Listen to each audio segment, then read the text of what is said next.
That don't hardly put me in her clutches. She's got her painted fingernails in you like a fistful of fish hooks. Oh, I'll get it. I know how it hurts you to walk, Uncle Jed.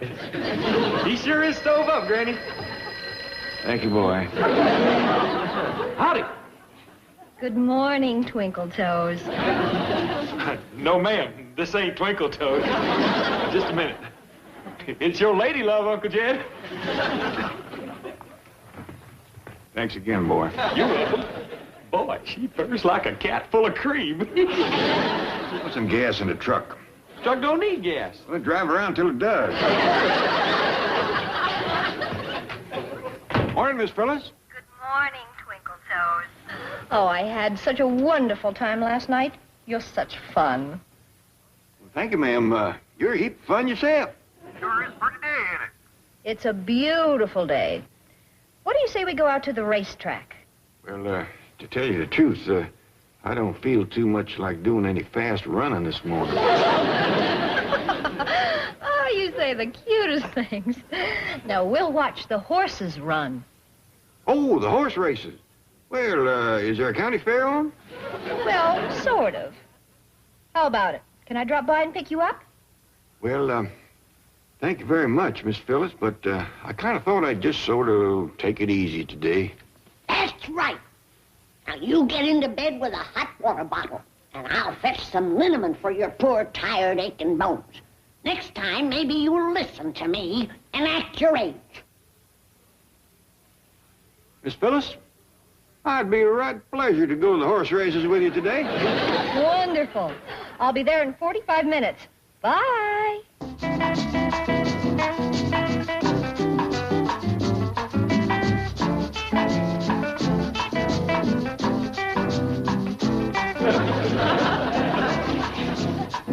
Come on down, Sugar Daddy! That city siren is here. She's painting her face and getting ready to lead you along the primrose path. Come on, see if you can hobble down the stairs. I'm down, Granny. How do you get here? Come the back way. See? She's already turned you into a sneak. Oh, wait. Hey, Paul, where are you going all dressed up? Never mind, Ellie. It ain't for young, innocent ears. But remember him the way he looks now. The next time you see him, he'll be dressed like a city sport. He'll be wearing pointy yellow shoes with fat bell-bottom pants and a flashy blazer, carrying a gold-top cane and chewing sand. Oh, howdy, Miss Phyllis. Hello, Mr. Clampett. Isn't it a perfect day for the races? Yeah, it sure is.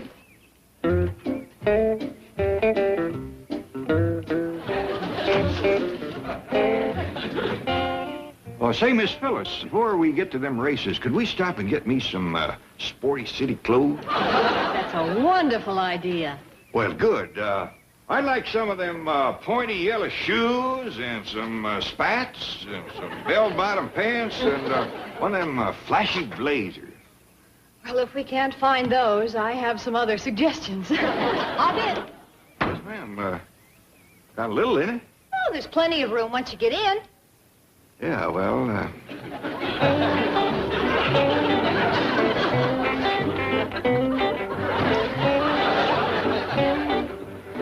Well, sit down. yes, ma'am, I'll do that.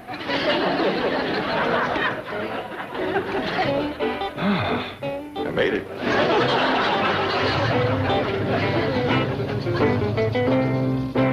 And furthermore, Senator, I would like to remind you of your campaign promise, in which you said, by thunder, that's Jed Clampett. The senator said that.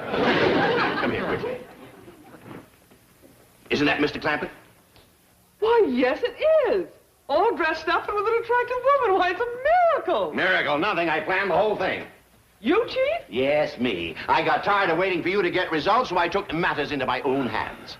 I cleverly reasoned that if Mr. Clampett were to meet the right woman, it would create in him a desire to improve himself. So, I carefully selected the right woman and got them together.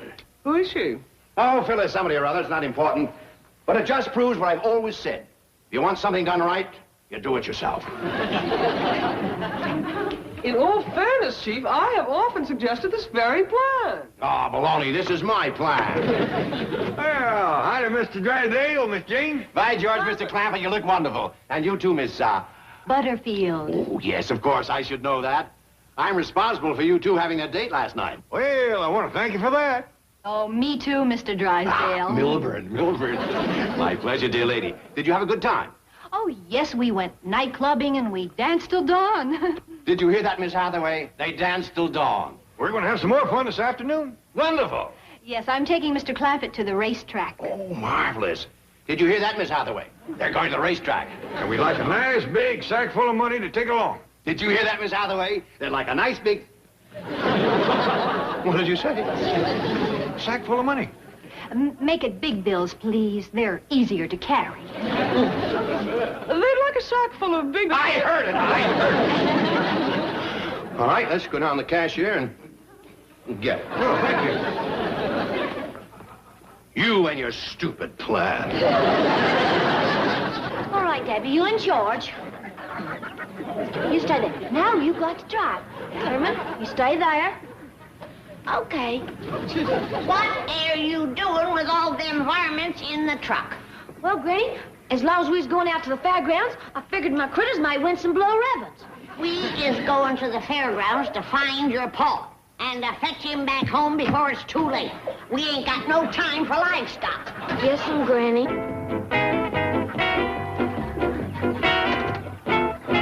Granny, we need your help.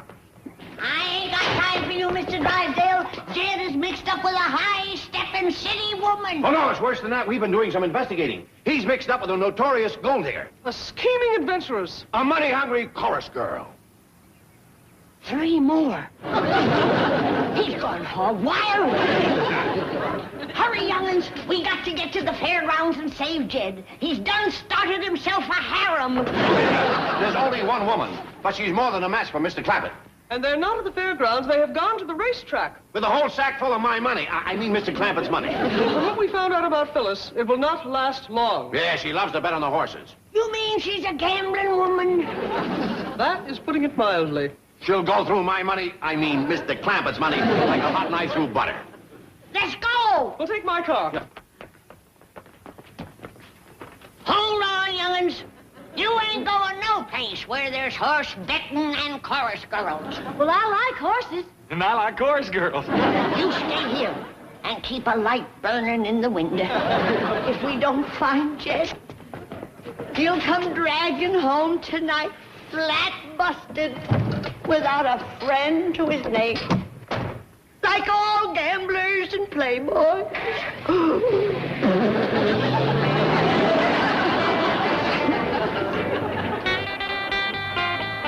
Front, Cassiel and Wanda T. It's Cassiel in front. KG is second. Tammy G is third. Roche is red. And Wanda T. They're coming down to the left edge, and Cassiel wins it. Tammy G is third. What? You picked the winner? Well, ain't that what you're supposed to do? I told you not to bet on that beetle. But, Marge, every tip sheet had him to win in a walk. They were half right. He walked, but he didn't win. So sue me. You and your tip sheets. He's had 3 winners in a row, and he hasn't even got a program. I'll be right back.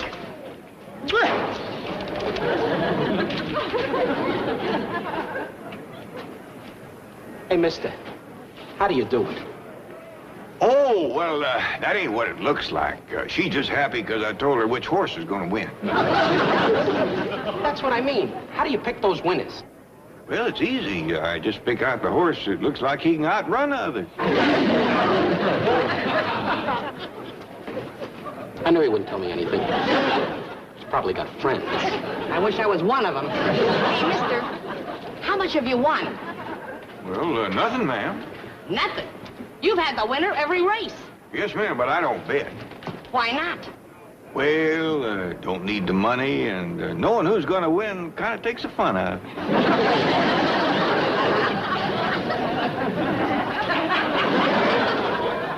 You're right. We're not going to get a straight answer out of him. Don't worry about it, Marge. I got a sure thing in the fourth.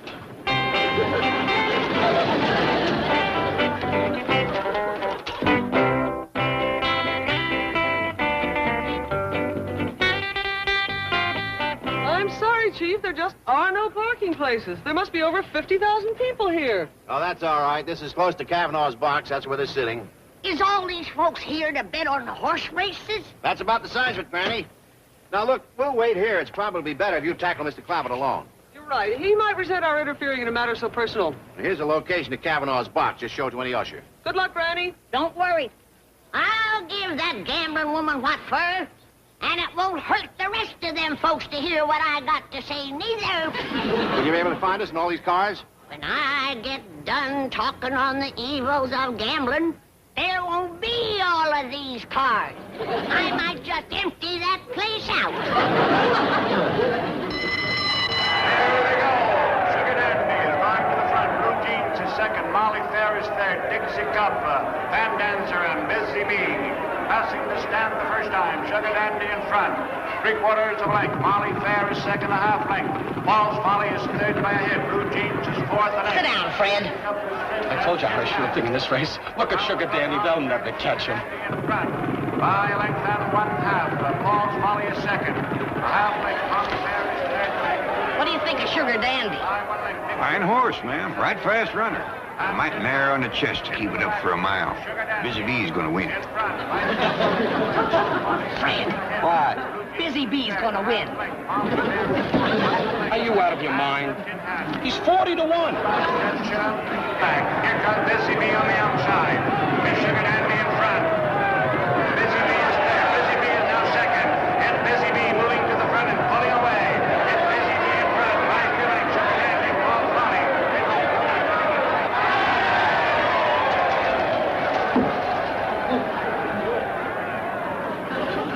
Had enough, Fred?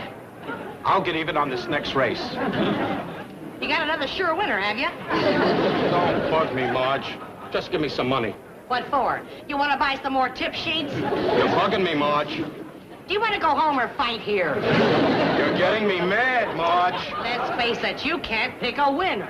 I should have known that on my wedding day. Oh, yeah? Yeah, Why couldn't I have married somebody like him? because you don't look like her. Oh, yeah? Yeah.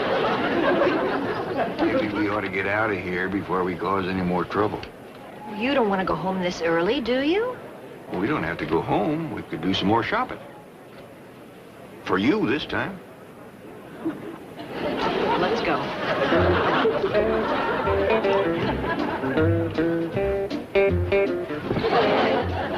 Right down here, madam.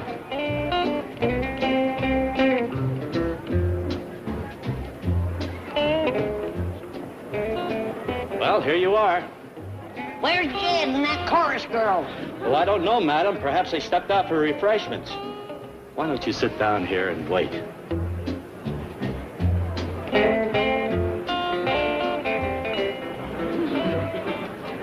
Marge, I've got it. A real sleeper. Give me some money. Not a penny. Oh, Marge. This is grocery money. All right, so give me some grocery money. Not a chance. Now, you coming with me? Marge, have a heart. Just a few dollars of grocery money. Please. Drop dead. Marge, don't do this to me. Please, I beg you. Marge! Margie!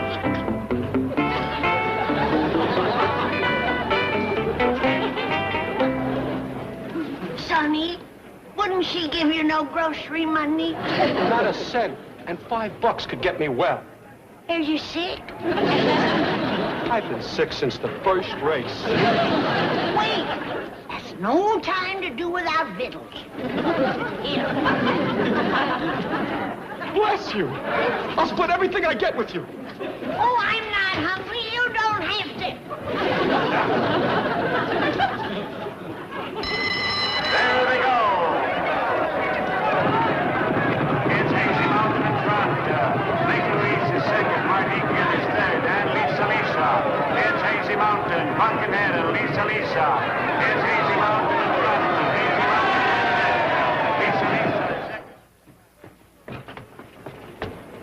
Here it is. It's half yours. Where'd you get that? I bet you $5 to win on a long shot. You mean you gambled my money on a horse race? That's right. And I finally picked the winner. Well, don't stand there. Sit down and pick another one. Do you think she could have gotten lost, Chief? No, she probably had a little set-to with Phyllis. But it shouldn't take this long. It's time for the 7th race. Well, maybe she's lecturing those 50,000 people on the evils of gambling. Oh, gee, who would listen? 49,000 losers. Second, Molly Fair is third.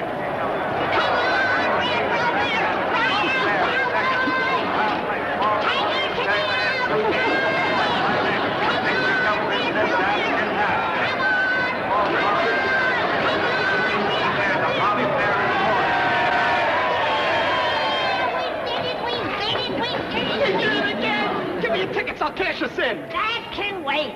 Let's handicap the last race. What do you think of Thelma's girl? What did she do her last time out? Placed. Yeah, but that was a muddy track. I like Rosie Dawn. She had a fast workout this morning. She's carrying light weight, and the shoe is up. I think she's due.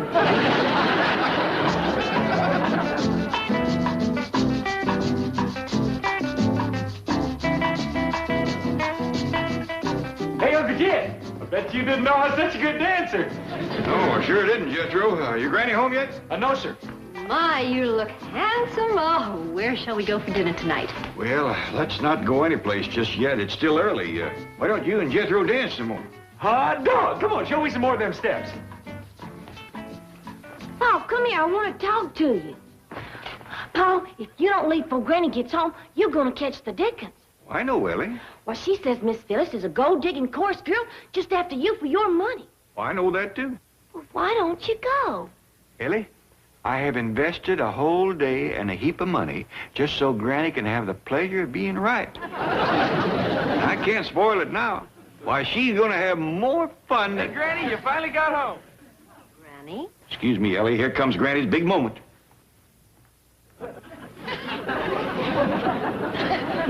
Evening, Granny. Miss Phyllis and me is going out to supper and then dancing.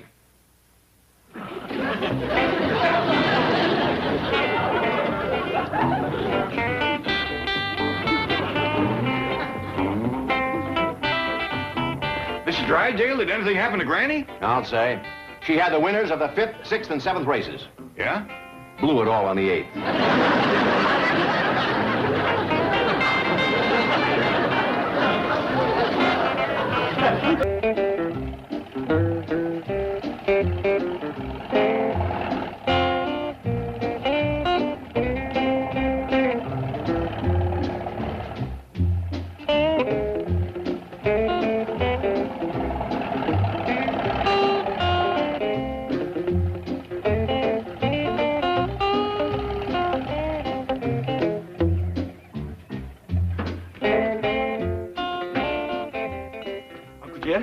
Get hold of yourself. I got some bad news for you.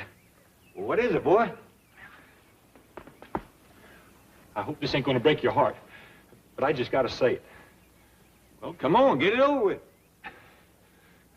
Uncle Jed, I decided I ain't going to be a brain surgeon. I can bear up under that. After all, we still got Granny. Maybe one doctor in the family's enough. Well, I can do anything you can do. You can't be a double knot.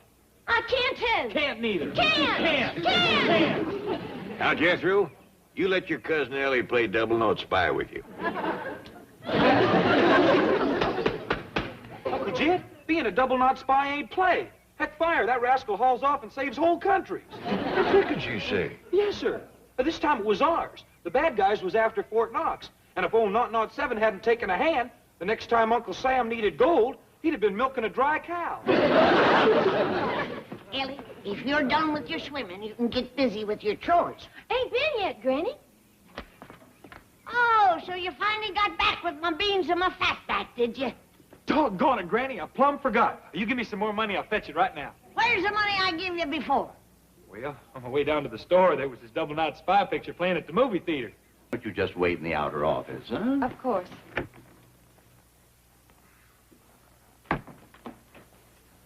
Our usual wager, Milburn? What do you say we double it this year? Ah, you're a hard man. Oh, what are you talking about? You've won the last 2 years. Well, all right. It's a bet. Now tell me, who is your contestant going to be?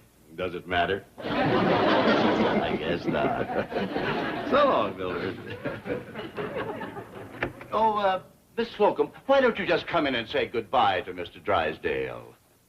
You see, you won't meet her again before the contest. Yeah, that's right. And I want to wish you all the luck enough. What's going on here? This is how Miss Slocum will appear at the beauty contest tomorrow. In new accounts at the Merchant's Bank. He can do that by just walking by and looking in the front window. But Jethro won't stop at that. He's just seen a James Bond movie and he fancies himself another 007. Now, look, we've got bigger worries. Just in case that girl isn't a phony, we've got to come up with a beauty contestant who can beat her. Any ideas? No. How about you? Well, I'll do my best. Perhaps my glamour wig and a bikini. Start screening every female employee under the age of 30. Make that 35.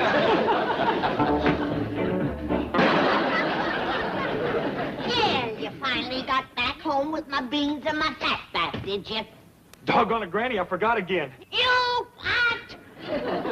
Well, gee whiz, Granny. It's just because I've been so busy trying to find my double knot supplies. I've been all over town. I can't find one single spy store. Well, there's plenty of little stores. Now you get to one.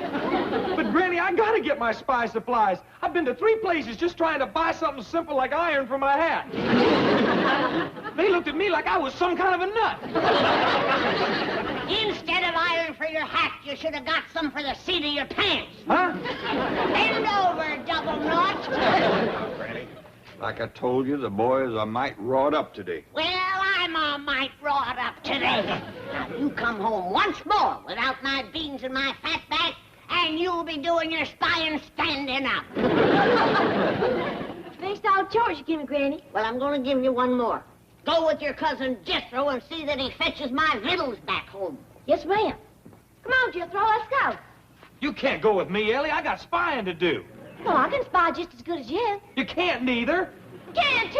Can. Can. Can. Can. Can. Now, Jethro, you let Ellie go with you like Granny said. Gee whiz, Uncle Jed, I can't get no first-class spying done with her along.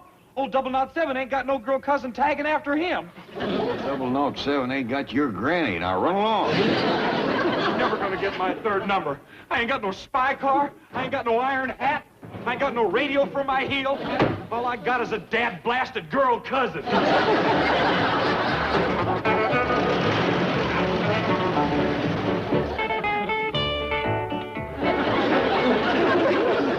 right, girls, now turn.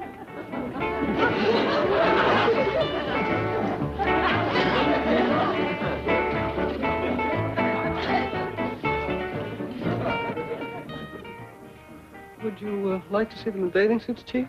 Are you kidding? Get them out of here. All right, girls, now back to your desks. Thank you, one and all. Mr. Drysdale appreciates your loyalty and cooperation. Don't call us, we will call you.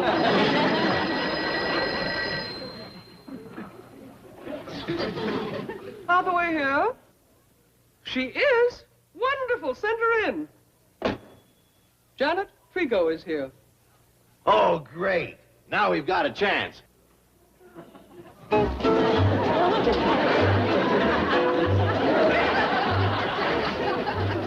What happened to you?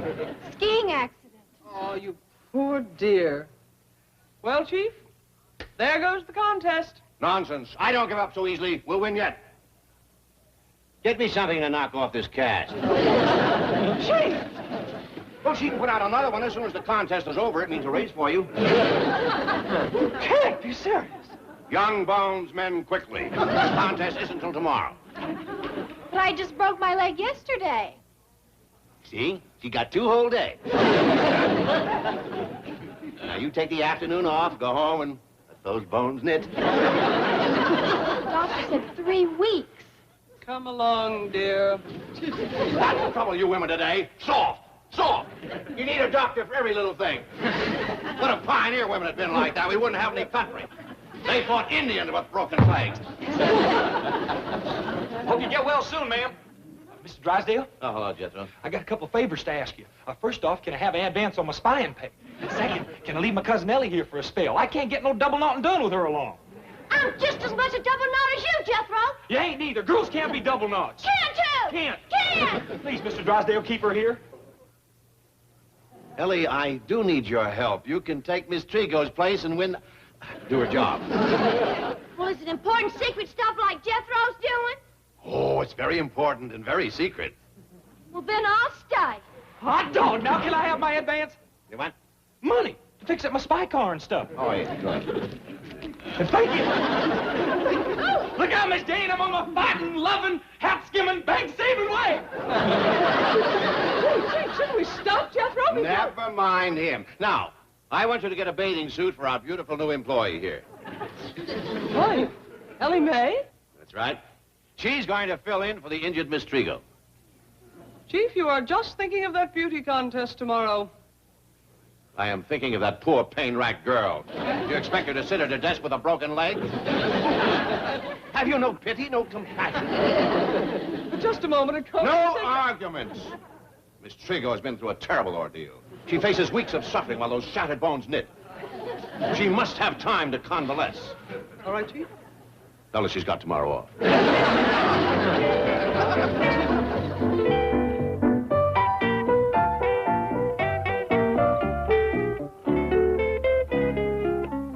And you say this strange young man has been spying on you? Yes. You know my desk and new accounts is near the front window. Yes.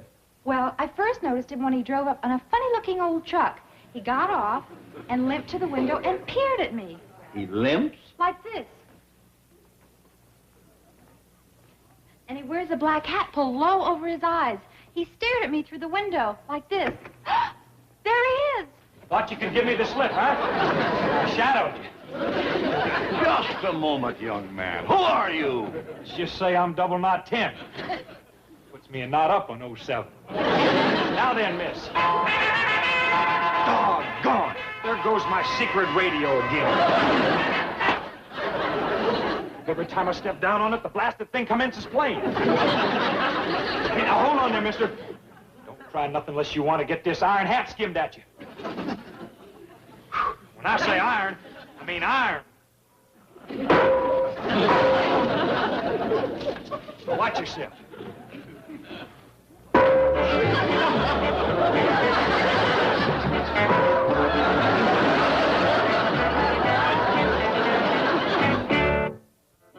I remember this kid. He was in Drysdale's office at the Commerce Bank. Yes, I recall seeing him as we left. I bet Drysdale sent him over here to see if you were really working here. What if he finds out I just started this morning? Shh. He's coming around.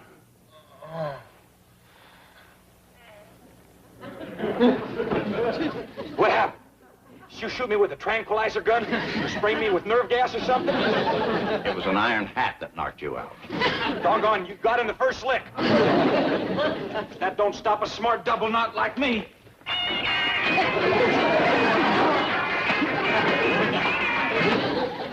Find a different place to hide my secret radio. Where's my hat?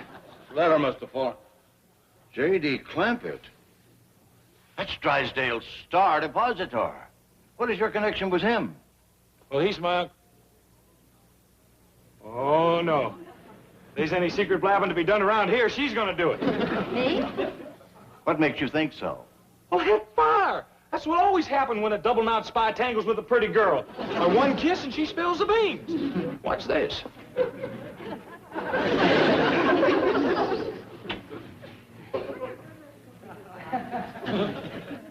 J.D. Clampett is my uncle. He got pretty near $50 million in Mr. Drysdale's bank. My cousin Ellie Mae commenced working there today. Well, that's very interesting. What else can you tell us? You keep kissing, I'll think of something.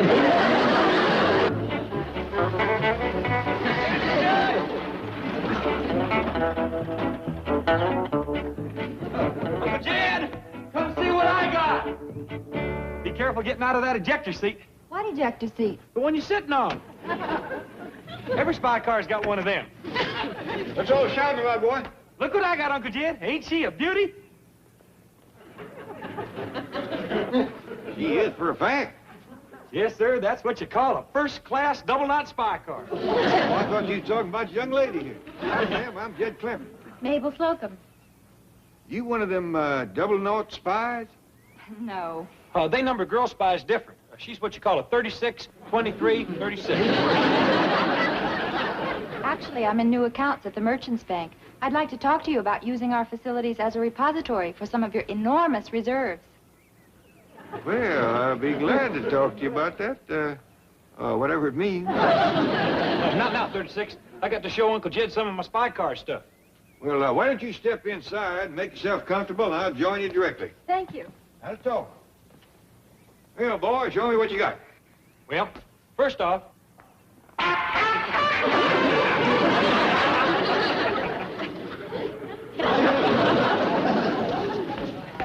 This here is my smoke screen maker. This here's my oil slick spreader. Come look at this. Suppose they some rascals chasing me. They goes to shooting at me. Then I give them this.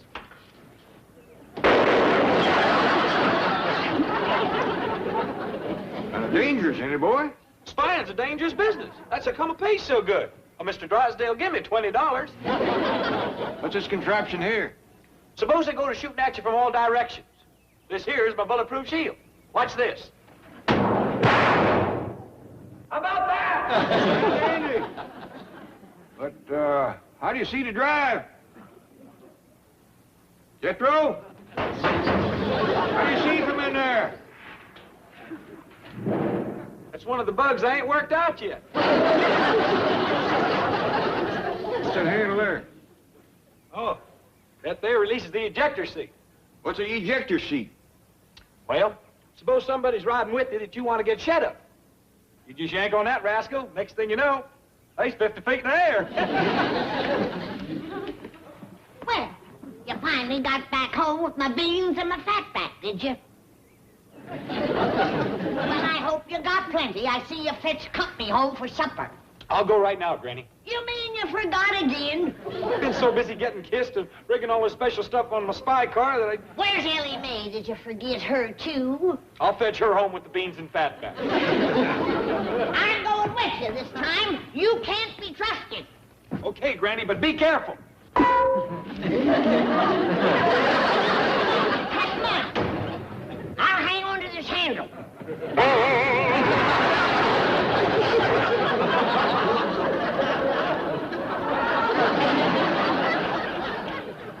My dog is, boy, you sure got the bugs worked out of that thing. Just for that, you and your company can go hungry. That's pretty. Mr. Clampett, you're just in time to have your picture taken with the queen of the bankers' ball. Oh, no, thank you. I'd like to get one, Mr. Clampett. Come on, Pa. Well, if you sure it won't bust your camera. That's it. Very nice. Now, on the count of 3. 1, 2... That's it. What happened at 3? My finger slipped. Thanks, everybody. Bye. Now, wait a minute. I want some shots of me for the front page of the Banker's Journal. Well, Ellie, Jethro's waiting downstairs on his spy car. You best get changed. Oh, Mr. Clampett, Ellie Mae's duties are just beginning. She's going to reign over the Bankers Association luncheon today. Well, doggy.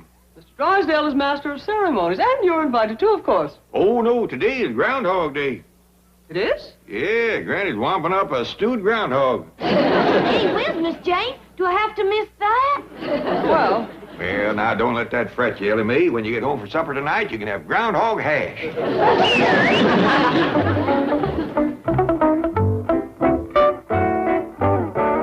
We were robbed, Miss Slocum. You should have won that beauty contest. But, Mr. Cushing, Ellie Mae Clampett is... Ellie Mae Clampett. She doesn't even work in Drysdale's bank. Her father just keeps his $45 million there. And what is more, you are 10 times prettier than she is. Oh, now, really? You just wait till that Bankers Association luncheon today. I'm going to raise the roof, then drop it right on Drysdale's head. What is it? Mr. Cushing, could Miss Slocum come out and do some double knot spying with me? Not today, Jethro. We're busy. Well, then, can my Uncle Jed just come in and say howdy? Jethro, you heard what the man said. He's busy. Now, come on. No! Wait! Come in! Come in, sir! Well, Mr. Clampett, I've been wanting to meet you, sir. This is a real pleasure. Thank you. You know, I was just saying that your daughter certainly deserved to win that beauty contest. Well, I don't think so. Miss Slocum's a heap prettier than Cousin Ellie. Oh, nonsense. Now, Miss Slocum is a nice, wholesome girl, but Ellie Mae Clampett, one of the world's great beauties. Yeah, we just come over to say how sorry we are there couldn't be two winners. Now, Miss Slocum is right pretty, and Jethro's right took with her. Well, Miss Slocum is right took with Jethro. Aren't you? Yes, sir. Dog! Hey, listen, Uncle Jed. This bank is a heap more fun than Mr. Drysdale's. Well, why don't you keep your money here? Yeah. Well, it's something to think about. But I wouldn't want you coming over and making a nuisance of yourself. A nuisance, Jethro? Love having him, yeah. Here, my boy, let me have your hat. Is it hurt bad? Heck no, it's made of iron. Iron. Come over and sit down and let's talk. Oh, we gotta be getting home. Granny's cooking up something special. Say, why don't you and Miss Slocum take noon victuals with us? How about that, Mabel? Well, Mr. Cushing has to attend a lunch. At Mr. Clampett's house. Oh, we'd love to come. That'll pleasure Granny a heap. She loves to have company on Groundhog Day. She sure does. Well, we'll be looking for you. Yeah, well, we'll be there. Bye. Goodbye, sir. Goodbye. Groundhog Day is the 2nd of February. Miss Slocum, when a man with $45 million says it's Groundhog Day, it's Groundhog Day. I don't care if it's the 4th of July. Yes, sir. Oh, boy, and Drysdale thinks he's going to a banker's luncheon.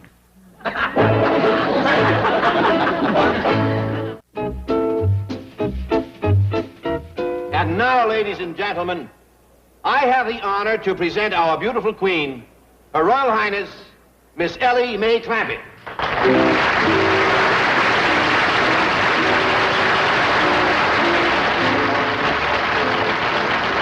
Isn't she lovely? You know, the savings and loan companies like to brag about their interest figures. Well, let's see them come up with a figure that'll draw more interest than that. I notice that my colleague, Mr. John Cushing of the Merchants Bank, is conspicuous by his absence today. Well, I guess poor old John figures the only time he can land a new account is when the rest of us bankers are busy having lunch. Oh, and Ellie Mae deserved to be queen, all right. She's a real beauty. And now that I have met you, I see where she got it. Oh, Mr. Cushing. No, it's true. Well, now, which would you rather do, wash or dry? Oh, no, your company, you ain't gonna help with the dishes. I'd like to. Oh, nothing doing. You probably get enough of that at home, helping your wife. Oh, I haven't got a wife. What was that? It's like Hope and Benny and myself say that when we get big laughs. Come in. I came by to pay off our bet, but your secretary's gone. Oh, yeah, she's out driving the queen around. Talk to you later, Fred. The loser just walked in. Well, John, we certainly miss you at the luncheon today. Your office said you're out working on a new account. That's right. Oh, I made a few jokes about it at the luncheon, but in all sincerity, good luck. I hope you'll land it. Well, thank you, Milburn. I'm going to do my best. Here's your check. Well, now that's all over, I'll tell you something. I gave you a little low shot there because Ellie doesn't really work for me. But you know the saying, all's fair in love, war, and banking. I never heard that. Who said it? I did. And it's a good one to remember when you're up against the champ. Oh, probably another of my fans going. How about dinner tonight? I can't. I'll be out hustling a new account. Good for you. A big one? The biggest.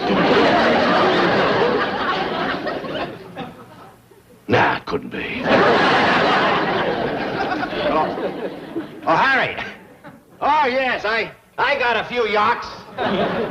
Yacht, that's a show business expression, Harry. Fellas like Red Skelton and myself say that when we get big laughs. Well, Jed, what about it? You gonna put your money in Mr. Cushing's bank? I'm studying on it, Granny. What's they to study on? Well, I can't just take my money out of Mr. Drysdale's bank without a good reason. I'll give you plenty of reasons. Has Mr. Drysdale ever took us out like Mr. Cushing done last night? Has Mr. Drysdale ever brung me a orchid? Has Mr. Drysdale ever danced with me like Mr. Cushing done? Well, no, Granny, but Mr. Drysdale's got a wife. Mr. Cushing's a single man. There's the best reason of all. Looky who's here to see you. Good morning. Good morning. I hope you'll forgive my barging in like this, Mr. Clampett. Well, no, glad to see you. Sit down. No. I just happened to see these American beauties in the florist's window. And they reminded me of the roses in your cheeks. Oh, Mr. Cushing. John. Mr. Cushing brung me a box of candy. I'm going to share it with Cousin Bessie. Cousin Bessie? Well, I'm sorry I didn't know about Cousin Bessie. She could have joined us for dinner last evening. Well, her table manners ain't too good yet. Yes, she keeps picking up the fork with her feet. Yes, I'd better be getting back to my bank. Oh, and speaking of my bank, I hope you have given some consideration to what we discussed last evening. We've been talking about it. And Jed is ready to put his money in your bank. Now, hold on, Granny. I said I'd study on it. Oh, now that's right, Mr. Clampett. You think it over carefully, sir. Oh, I'll see you to the door, John. You wait for me in the pantry. Goodbye, Mr. Clampett. Well, Jed, how about it? Well, Granny, I said I'm going to have to study on this and have a long talk with Mr. Drysdale. Jed, ain't you always told me that part of that money was mine? That's right, 1/4. 1/4? 25 cents out of all of them millions? I mean 1/4 all I got. Well, here comes Jethro. You have him cipher it out. Because I'm going to put my money in Mr. Cushing's bank. Hey, Uncle Jed. You know where I've been? I've been out getting a brand new secret radio. Fine, Jethro. Now sit down. I got some ciphering for you to do. First, see, can you guess where my secret radio's hid? No, I can't, Jethro. Now sit down. Oh, come on, try. How about my iron hat? You reckon it's hid there?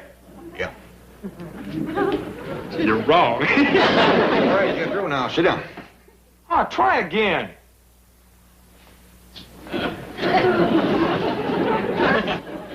It's in your pocket. Which one? One with your hand in it.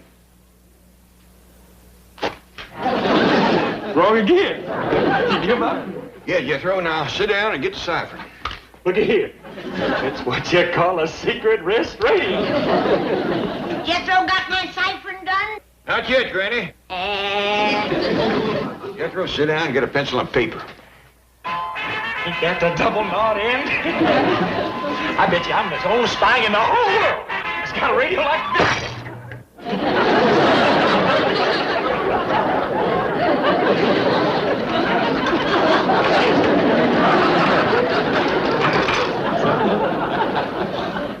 Yep.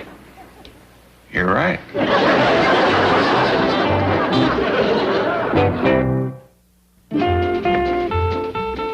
Out of the way. Out of the way. Where are you going? I'm going to Mr. Drysdale's bank to get my money. Now stand clear. Jethro ain't gonna like you driving his spy car. What Jethro don't like, he can lump.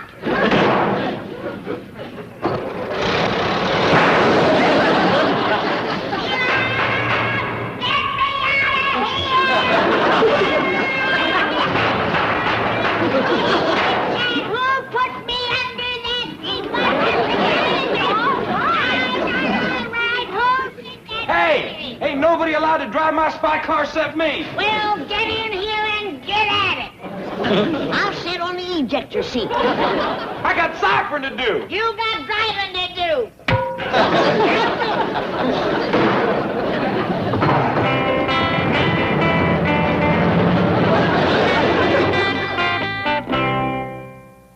You want what? I want my share of Jed's money. Jethro said it's somewheres around $11 million. Now, what in the world would you do with $11 million? That's for me to know, and you to find out. Now let's have it. In here? In here. Granny, have you been at your rheumatism medicine again? No, I ain't. Get your finger out of my face and commence giving me my money. Oh, well, all right. Yeah, all right. Now, if you need any more, you just let me know. How much was that? $30. Well, I'm letting you know I need more.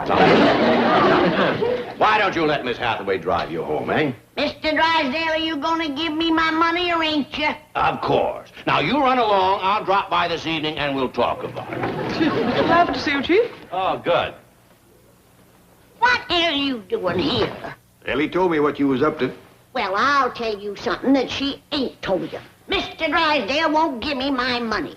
He's been slippery-footing around here like a hog on ice. If you ask me, he ain't got it. Granny didn't mean that, Mr. Drysdale. Who? I understand. I know you got the money. No apologies necessary, Mr. Clavitt. Now, we won't take up no more of your time. Thank you. Just give her the money and we'll go. $11 million? Whatever 1/4 of all I got comes to, that's her share. See? He ain't got it. Granny, you got the money, ain't you, Mr. Drysdale? Of course, but... Well, then, go ahead and give it to her. Well, all right, I'll have a check drawn up. Hold it right there. I don't want no check. I want my money. Cash. Cash? Cash. We do favor cash. But I haven't got $11 million. You see, I told you, he spent it. He ain't got it. If you ask me, you've been slicker, Jed. Now, Granny, how much have you got, Mr. Drysdale? Possibly $200,000 or $300,000 in the vault. That's all you got left out of my $45 million? I've got all of your money. Well, where is it? Well, it's invested. Stocks, bonds, loans, primary, secondary securities. That's slicker talk I ever heard it. Mr. Drysdale, you always told me I had $45 million in cash. Well, you have, but it's not cash. Like I said, it's invested. I've got it spread out all over the country. Well, maybe you better start getting it together. It would ease my mind considerable to see it. Great Scott, man. It would take weeks and weeks and weeks to get $45 million in cash. You don't understand. See, Mr. Cushing? Told you they was here. I used to have a double-knot spy working for you, don't it? Indeed it does. John, Mr. Drysdale won't give us our money. Really? Well, we'll see about that. You're behind this, Cushing, you pirate. Control yourself, Milburn. To quote the champ, all is fair in love, war, and banking. Now let's get busy and transfer that account, shall we? Oh, it was beautiful, Harry. Beautiful. I left Drysdale on the field of battle a broken man. Come in. Howdy. Oh, I'll talk to you later. Howdy, John. Howdy, Mr. Cushing. Well, hello. Come in. Welcome. Well, what can I do for you? Did you get our $45 million from Mr. Drysdale? Every cent of it. It's all safe and sound right in the merchant's bank. Well, that's dandy. We'd like to see it. In cash. But I haven't got it. Well, Granny? Dogged if he didn't go through it quicker than Mr. Drysdale. I think we'd be better off back with him. Wait, come back. Let me explain. No, you see, it's all invested. I have it in stocks and bonds.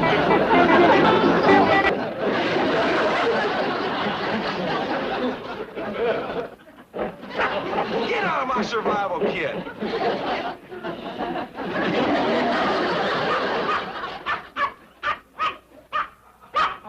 come on, get out of there. Take it easy, Jethro. Oh, Uncle Jed, I bet you old 007 wouldn't hold still for a bunch of dogs and apes climbing all over his spy car and eating up his survival kit. Where you going, boy? I'm gonna go find spy headquarters. I don't care if I have to drive clean to London. Hey, Jethro, wait a minute. Don't forget your iron hat.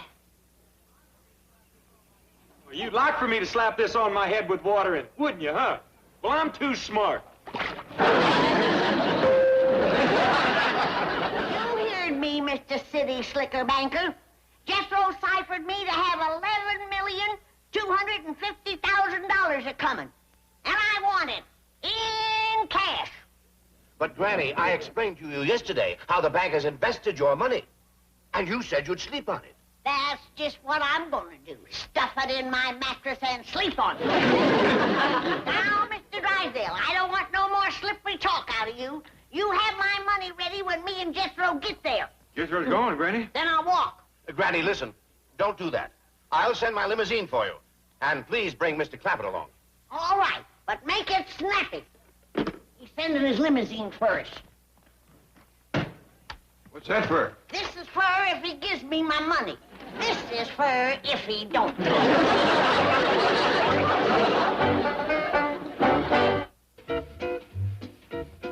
Did you send my limousine for the Clampetts? As per your orders, Chief. How am I going to explain the complexities of modern-day investment banking to a couple of hillbillies? I barely understand it myself. Fear not. I have marshaled an array of experts to aid us in that formidable task. Oh, good. Bring them in. Their words are to be found in these volumes on economics and finance. Here's an old friend from college days. An analysis of the ethics and principles of diversified investment banking procedure by R.E. Routen. And here is a brilliant treatise by the well-known Swiss banking authority. Are you out of your Phi Beta Kappa skull? The Clampetts don't understand the simplest facts about money. Granny thinks she can put $11 million in a shopping bag. She wants to take it home and stuff it in her mattress. 11 million in cash? In small bills, yet. Well, $11 million would fill this room. Even 1 million would... Chief, there's a thought. Let's show Granny what $1 million in cash actually looks like. Just the sheer bulk of it will discourage her. It's worth a try. The Federal Reserve will let us have $1 million on credit. Now, you get over there and make all the arrangements and have them sent it in small bills. Right away. And cheer up, Chief. I might as well. Things can't get any worse. Milburn, I want to talk to you. I was wrong. They just did. Where is the limousine? Greetings, Mrs. Drysdale. Claude. Milburn, I said, where is the limousine? I sent it to pick up the Clampetts. The Clampetts? Do you realize that Claude and I had to come all the way here from the psychiatrist's office in a common public taxi? Margaret, please don't bug me today. I have problems. You have problems. Do you know what the psychiatrist said? No, what? He said that Claude is a very disturbed boy.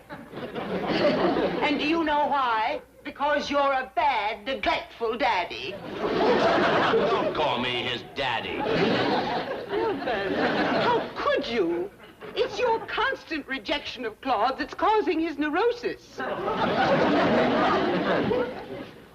This is the eve of my big dog show.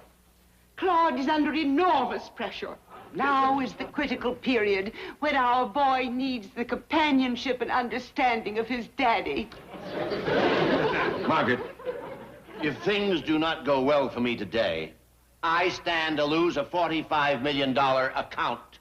And that's more important to you than Claude's happiness?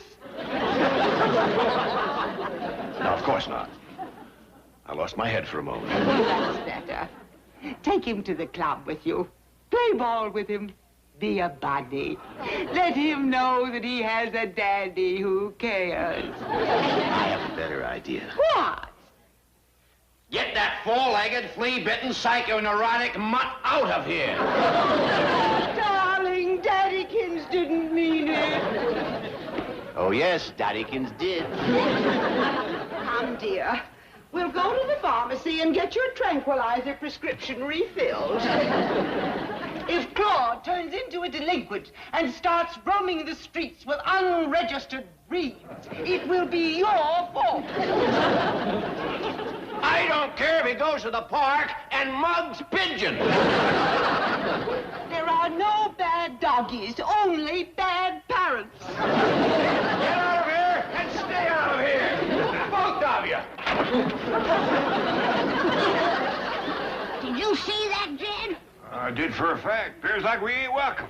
No, wait. I didn't mean you. I love you.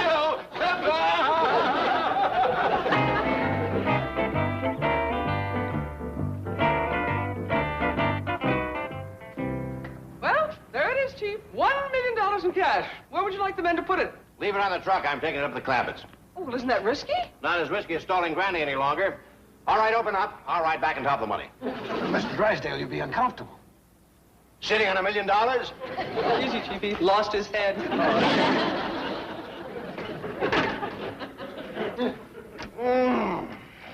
And people rave about that new car smell. Chief, I worry about your riding in that armored truck. So suppose it's held up, you'll be shot. Can you think of a better way to go?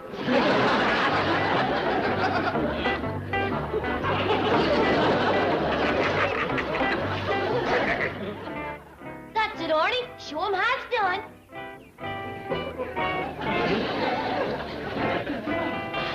That's it, Artie. Now, you fellas think you could do that?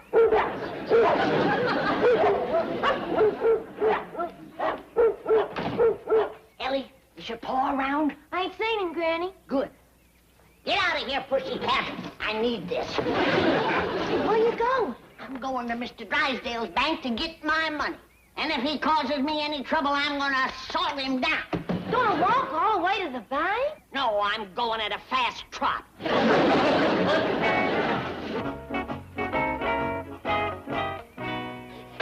On top of my money, all of your greed. On top of my money, oh. Mr. Drysdale, we're here.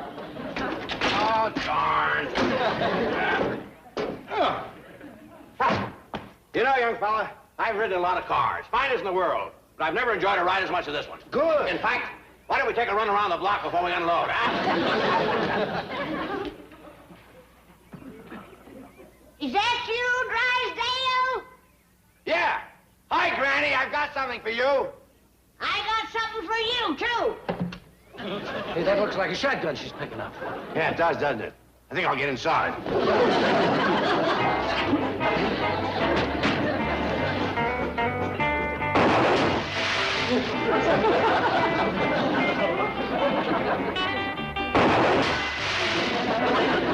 Come on, Drysdale, you coward, and fight!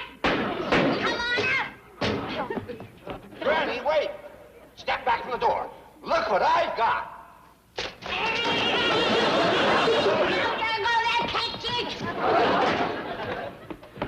What's all the commotion? Drysdale's holed up in that tin wagon throwing stuff at me again. You in there, Mr. Drysdale? That all depends. Is Granny out there? No, she's gone in. All right, then I'll come out. Mr. Drysdale, Granny's looking for you. Thank you, Ellie. Now, can I ask you a favor? Can my dogs be in Mr. Drysdale's dog show? You count on it big, Mr. Drysdale. Well, all right. Of course they can. Hey, fellas, come thank Mr. Drysdale.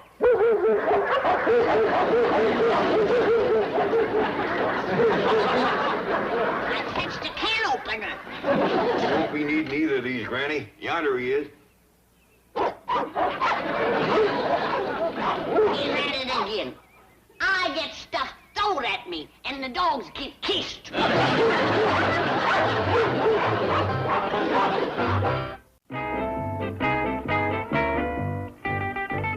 Chief, what happened with Granny? How did my $1 million idea work? You're fired. Something went wrong? Everything was... Indeed he will. He shall see that Claude's shattered ego is restored by his loving daddykins.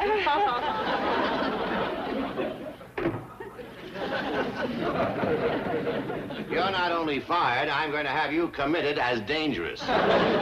You and this paranoid poodle can share the same padded cell. Hold your fire, Chief. Claude here may hold the key to peace with Granny.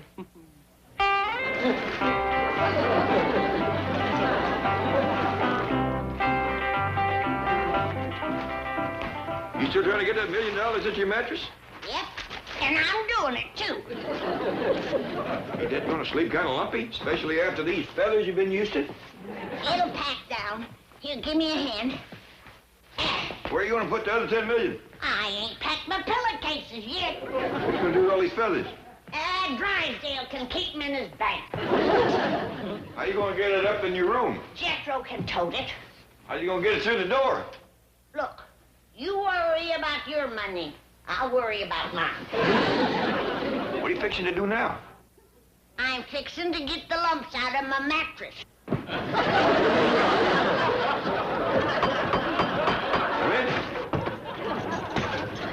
Oh, Mr. Clampett.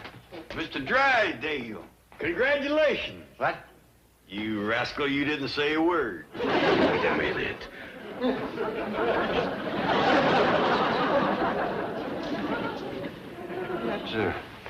That's a dog in there. Yes, that's my wife's poodle. He's very sick, and we need Granny's help. Oh, indeed we do. Granny, got a sick dog over here. Well, I got $1 million over here. If you're looking for a trade, forget it.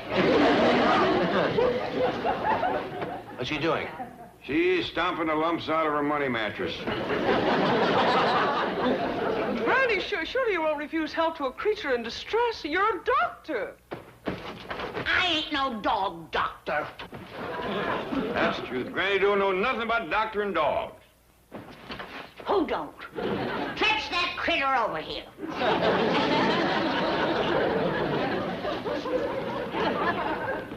Do you think you can get him well in time for the dog show? Of course I can. But you'll have to hold off bringing over the rest of my money.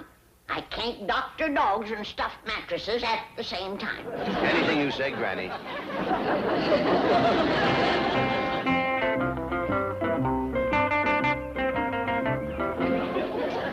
how easy it is, Cloud? Now come on, you try. That's it. Now stay. By doggies, Granny sure got old Claude on his feet in a hurry, didn't she? Yeah, but Paul, he hadn't ought to be in the dog show. Why not? He ain't got a chance to win. He can't do one single trick. Dickens, you say. It ain't time to learn him. He's awful dumb. He don't look too bright, does he?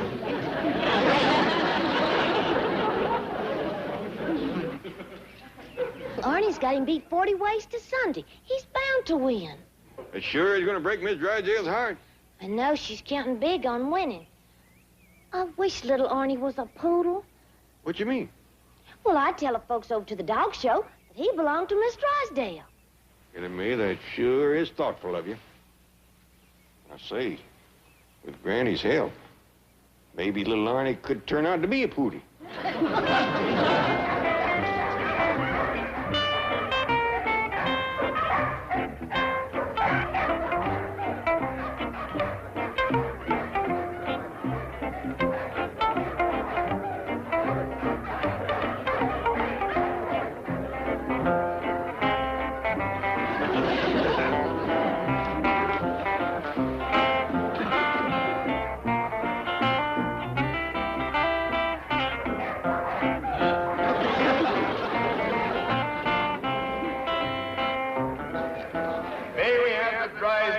Next, please. Will the handler bring Prince Claude of Burgundy to the judge's stand, please? Mildred, aren't you thrilled? You bet I am. Granny's million's back in the vault. I mean, it's called Claude. Now pay attention, like a proud daddy. Come on, little Arnie. I mean, Prince Claude.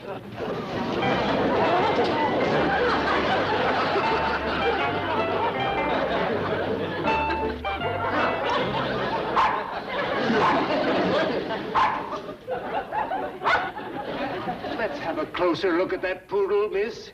Yes, sir.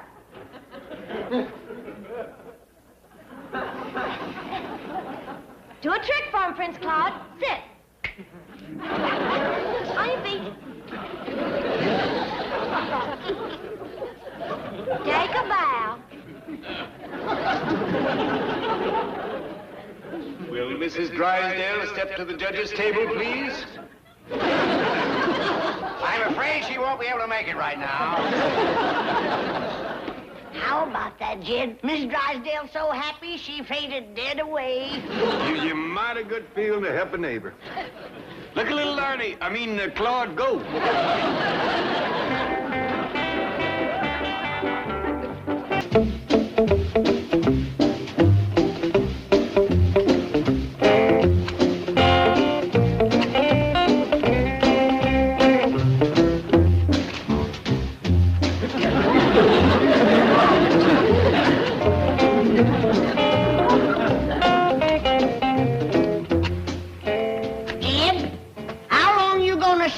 Whittling. We whittle up our idea for something better to do, I reckon. City living, nothing to do, and all day to do it. Come night, you only half done. It'll be the ruination of all of us. Well, you ought to come, Miss Jane.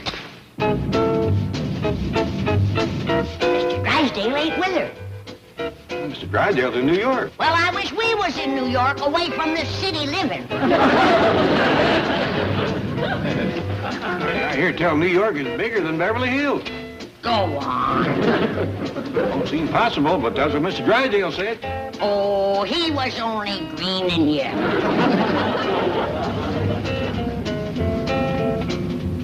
Howdy, Miss Jane.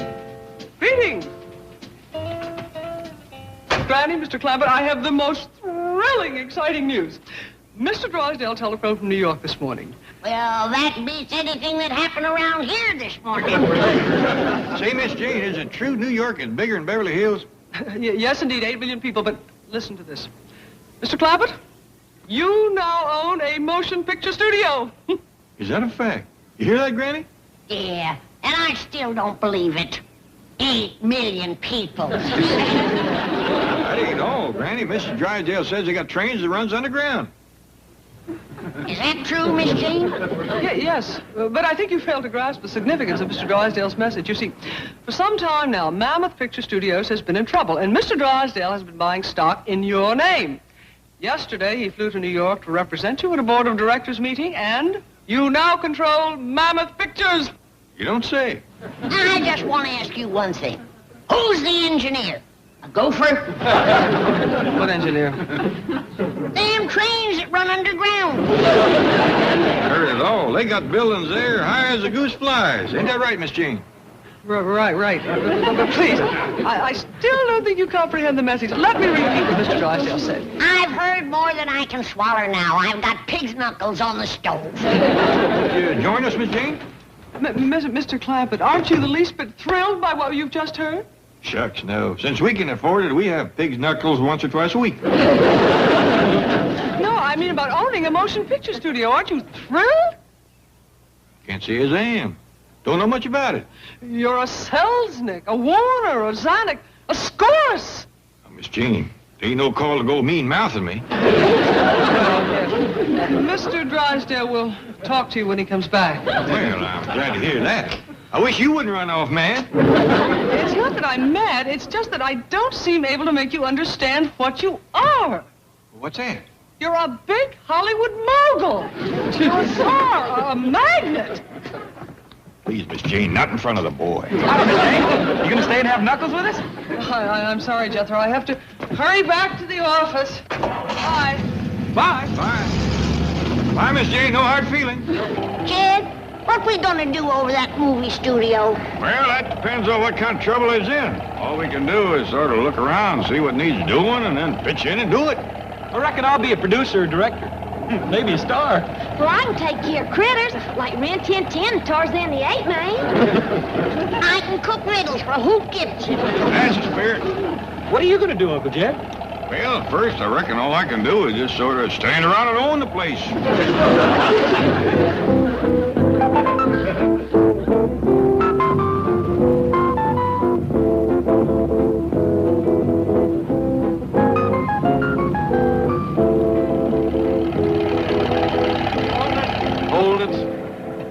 Just where do you think you're going? Well, what's going on inside of the movie studio? Oh? You got a pass? No, we'll pay cash. Jed, you don't have to pay. You own the place. Oh, we can afford to help him out, Granny. How much for the four of us? Now be sure and get matinee pay prices. Are you kidding? Now, look, just turn this heap around and get out of here. Now, we don't want no trouble. Just charge whatever you think is fair. Look, you're blocking traffic. Now, will you clear out? Tell him who you are, pal. Yeah, I reckon I better. I'm Jed Clampett. I own this studio. Oh, I'm glad to meet you. I'm Rock Hudson. Well, pleased to meet you, Mr. Hudson. Jethro, Granny. Will you get out before I call the police and have you arrested?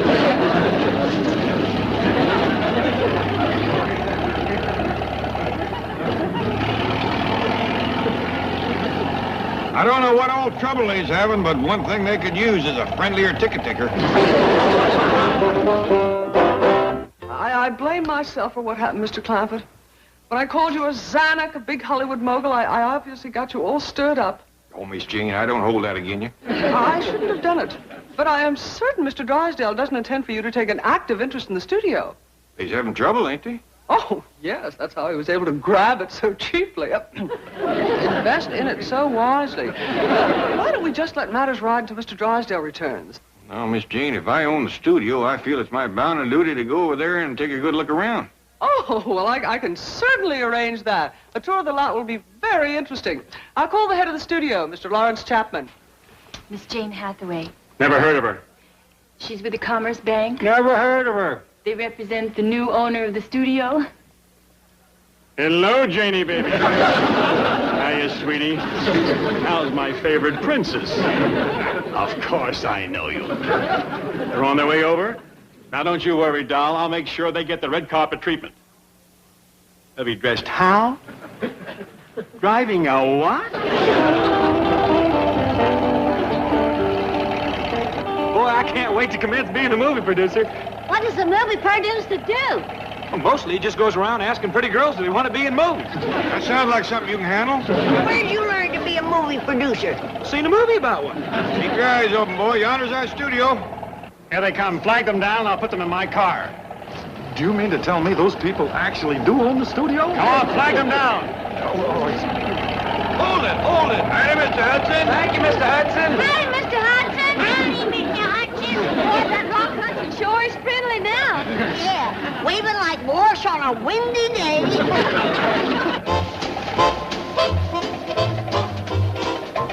Mr. Clampett? Mr. Clampett? Yes, sir. I'm Jed Clampett. Lawrence Chapman, studio head. Oh, howdy. This is a rare moment, Mr. Clampett. You're the talk of the industry. I am? Well, the way you took over this studio brings back the old days. Do you know what they're calling you here in Hollywood? They're calling you a Lemley, a Zucker, a Roach. Do you feel that way? To me, you're the biggest. Well, I got to admire you for saying it to my face. This here's my family. Granny, Ellie Mae, Jethro. Meet Mr. Chapman. Hi, Mr. Chapman. Where's your little mustache and your hat and your cane? What? Do your funny little walk for us, Charlie. Oh, no. My name is Chapman. Oh. Hey, can we go inside and look around now? Not right now. They're shooting in there. I told you it was cowboys. As a matter of fact, they're shooting Dr. Jekyll and Mr. Hyde. They must be the outlaws. Sort of wish we could go in and watch. Well, you can go inside as soon as the shooting stops. See, but it's not a Western. It's a remake of the Robert Louis Stevenson classic. I don't hear no shooting. Come on, young. No, wait! Who opened the door? God!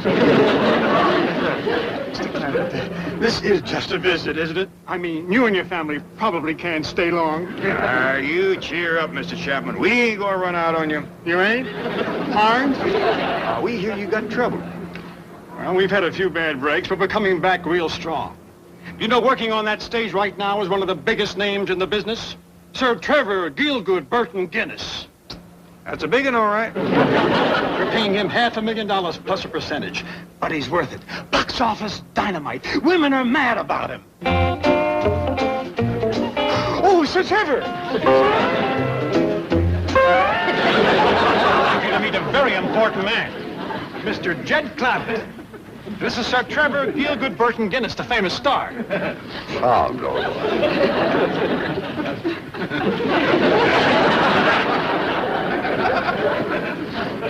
to meet you, Mr. Sir Trevor. Mr. Clampett owns a studio. You'll pardon my saying so, Mr. Clampett, but you don't look the part. Well, no, I reckon not. How's the picture going? Well, frankly, I'd like some younger and prettier girls to work with. Excuse us, come along. I'll speak to the casting director. He's my nephew. Jed, did you see that hairy goomer with the high hat? Yonder he stands. That man can cure hiccups. He is right plain looking. Fancy dresser, though, and a big star. Go on. That is Mr. Sir Trevor Gielgud Burton Guinness. Hope Gibson's horse looks better than him. Folks, how did you like Sir Trevor? Oh, just fine. Magnificent hide, don't you think? Well, I've seen better on the backside of a mangy buffalo. Oh, by the way, Mr. Clampett, Sir Trevor would like you to join him for lunch in his dressing room. you would, huh? Yeah. I believe I'll pass that up, Mr. Chapman. I'll tell him. Pardon me, please. He'd have said any place but his dressing room, I might have said yeah. What you mean, Jed? Well, he looks bad enough with his clothes on. Dogged if I want to be eating lunch when he takes them off.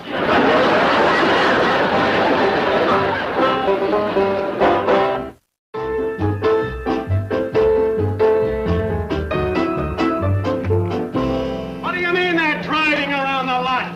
I told you to take them to the executive dining room and keep them busy eating for a while, didn't I? I tried, but there wasn't anything on the menu they liked. Well, send out for it. What do you send for possum shanks and pickled crawdads?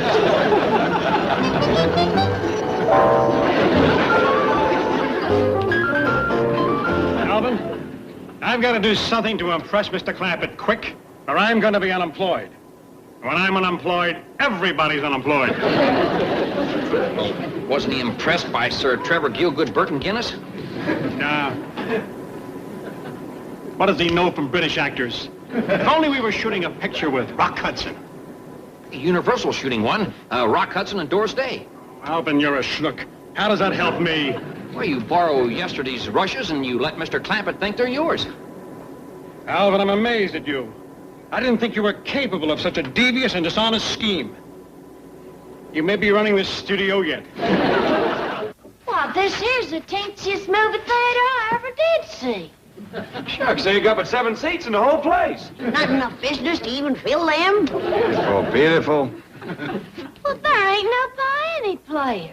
Ain't got a piano to play. Heck, fire, you can't even buy popcorn or jawbreakers. Oh, just pitiful. Well, let's sit down. Maybe the movie will be good. Well, I got a real treat for you. How would you like to be the first to see Rock Hudson and Doris Day together again after 4 years? What do you say, Jed? Well, if they's getting together after all that time, maybe they'd want to be alone. No thanks, Mr. Chapman. We'd just rather see the movie. Well, that's what I mean. You'll be the first to see the dailies, the rushes. It's the film that was made yesterday. Oh, fine, fine. Well, that'll be dandy. Believe me, Mr. Clampett, this new Rock Hudson Doris Day picture is going to be a smash. I'll see you when it's over. Pardon me. Well, I'm glad to know that Hudson feller can do more than take tickets. Maybe if he's good in the picture, he can give up that job out by the gate. You'll soon see. Reckon that's Rock Hudson? Must be. By doggies, he sure looks better up there than he does out at the gate. Well, that there must be Doris Day. Pretty little thing. She sure is. Well, I think there's a bottle of champagne in the refrigerator. I'll get it. I'll get it.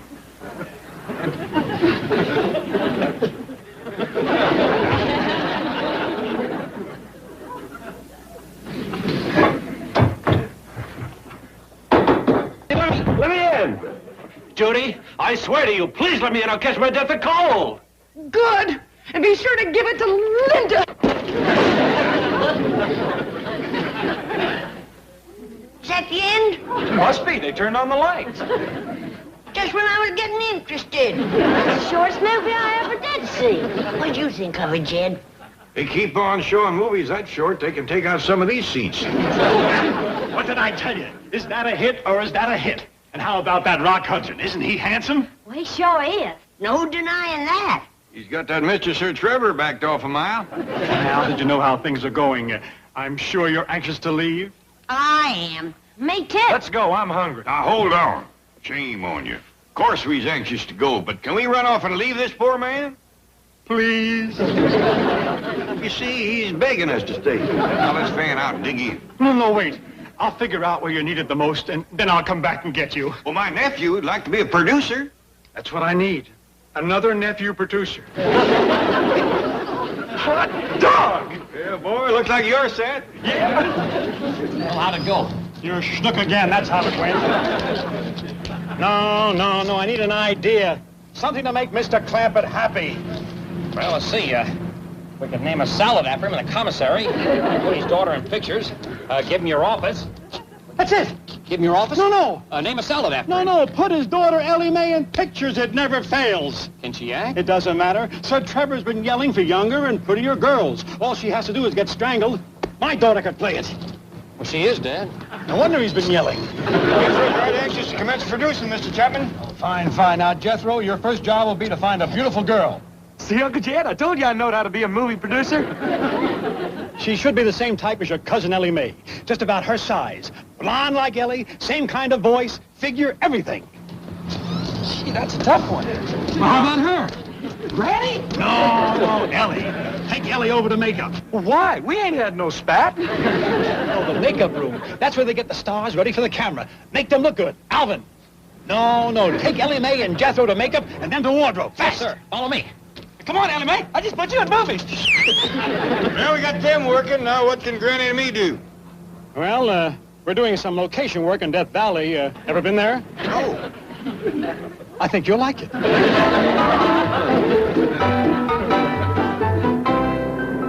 I say, old boy, did you find me a young, pretty girl for the midnight strangulation scene? Oh, yes, Sir Trevor. She's in makeup now. Beautiful girl. Lovely neck. Absolutely smacking, old boy. See you on the set. Ta-ta. Mr. Chapman? That makeup room where they get folks looking good for the camera, Mr. Sir Trevor knows about that, huh? Does he ever? They work on him for 3 hours every morning, getting him to look like that. You hear that, Granny? Yep, and I want to tell you something. If he looks like that coming out, I hope I never see him going in.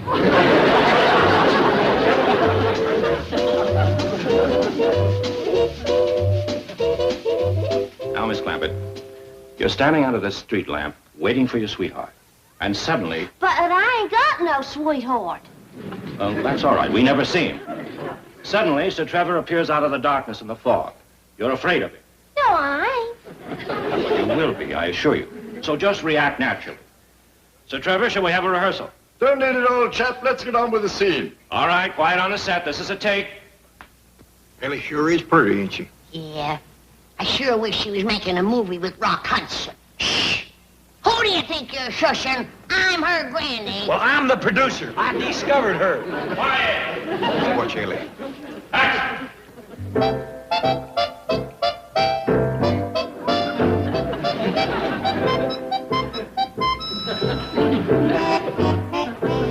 What a pretty maiden.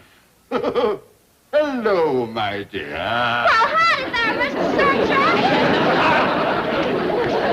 Miss Clampett, you do not speak in this scene. Just react to Sir Trevor. Now, once again. Ellie was just trying to be friendly. Yeah, you'd think he'd want all the friends he can get. Action!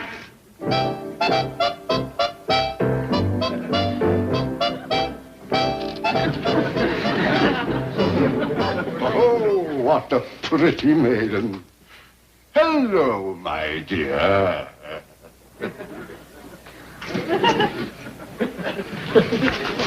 I was afraid he'd turn mean. Ellie can handle him.